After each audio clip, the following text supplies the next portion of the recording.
पे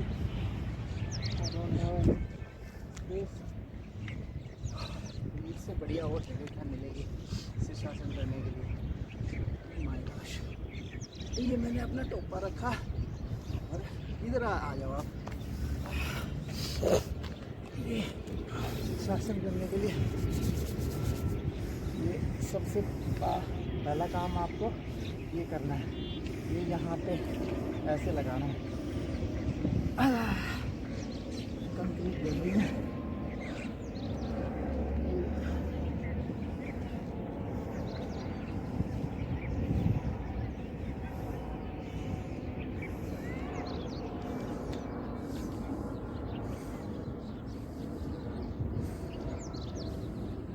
ये एक ऐसा आसन है जिसे मैं कहीं भी कर सकता हूँ, आंखें बंद करके।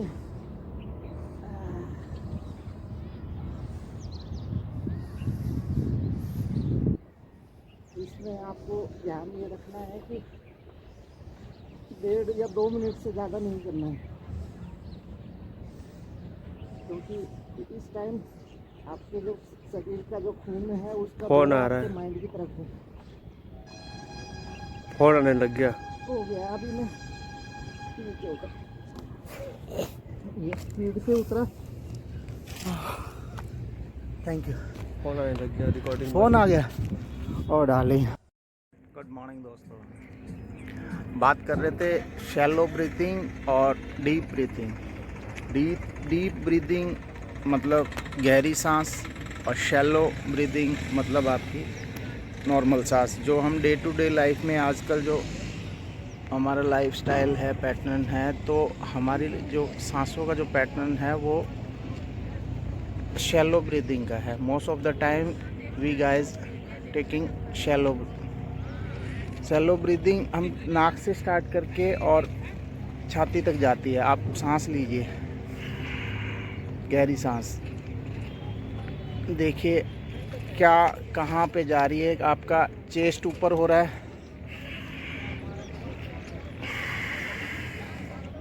चेस्ट नीचे जा रही है। ये आपकी शैलो ब्रीथिंग है। और डीप ब्रीथिंग आप सांस ले रहे हैं, वो आपके यहाँ ये डायफ्राम यहाँ पे, पेट नहीं, पेट वैसे पेट इसके साथ फूलता है, बट ये डायफ्राम होता है, इसके अंदर सांस जाती है। तो ये हम जैसे गहरी सांस लेते हैं, जब हम रनिंग करते हैं, एक्सरसाइज करते हैं, तो उस टाइम हमारी सांस गहरी होती है, तो वो सांस जाती है हमारी डायफ्राम तक। ये जैसे आपने अभी पेट के ऊपर यहाँ डायफ्राम पे यहाँ आप हाथ रखिए और सांस लीजिए गहरी।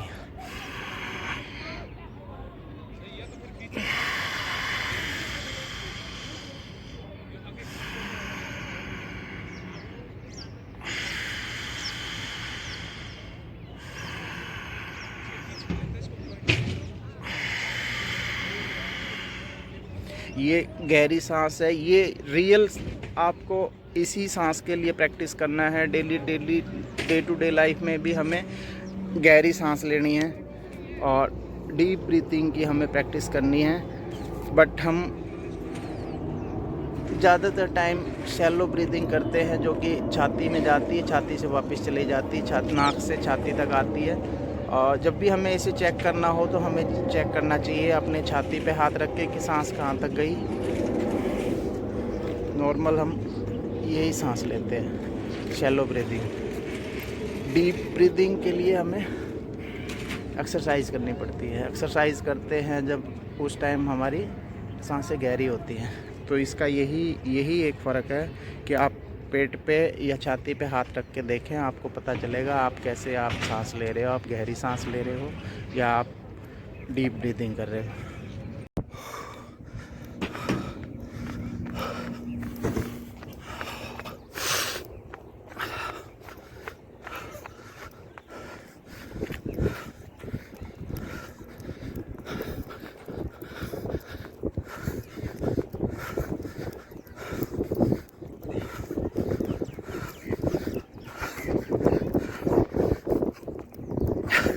I am running backward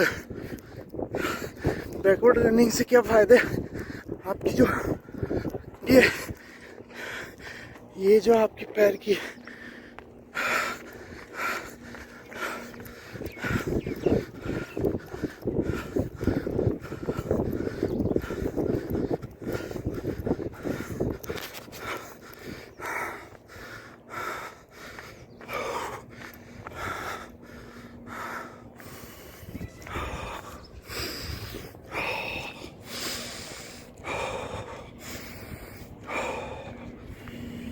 when we run, जो सांस का जो पैटर्न है वो आपका सीधी सांस आपके डायफ्राम में जानी चाहिए।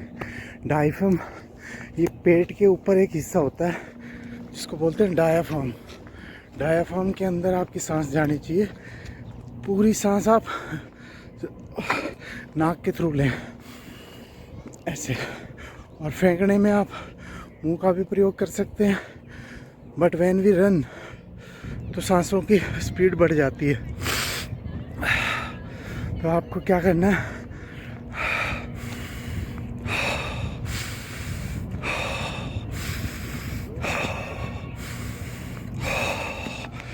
ये तरीका है। पहले आपने सांस लेनी है लंबी, नाक से और मुंह से छोड़नी है। नाक से सांस, मुंह से बाहर।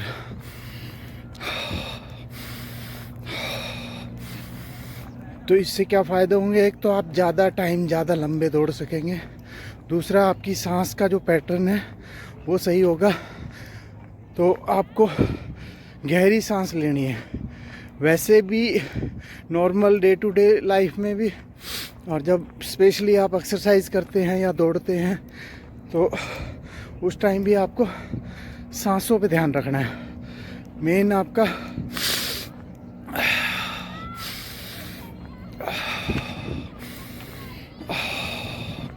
सांसों पे ध्यान रखना है। डायफ्राम, आप इस पे गूगल पे रिसर्च करना डायफ्राम के बारे में, और कैसे गहरी सांस ली जाए, कैसे सांस लेने का सही तरीका क्या है, इस चीज़ के ऊपर आप गूगल में, यूट्यूब पे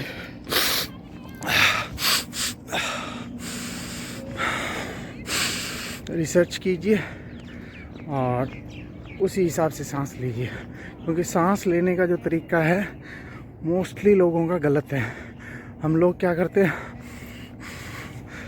पेट से सांस नहीं लेते हैं, छाती से सांस लेते हैं। इसको बोलते हैं शैलो ब्रीथिंग। शैलो ब्रीथिंग मतलब आपने नाक से लेके और छाती तक, तो ये शैलो ब्रीथिंग है। मोस्ट ऑफ द टाइम हम लोग शैलो ब्रीथिंग करते हैं, पर जब जैसे हम एक्सरसाइज करते हैं या कोई हैवी एक्टिविटीज़ करते हैं, भागते हैं, दौड़ते हैं और कुछ करते हैं, तो उस टाइम सांस थोड़ी गहरी जाती है, पेट तक, डायफ्राम तक जाती है। तो हमें प्रैक्टिस करनी है इस चीज़ की कि वैसे भी डेली लाइफ में हम गहरी से गहरी सांस लें जो कि हमारे डायफ्राम तक जाए।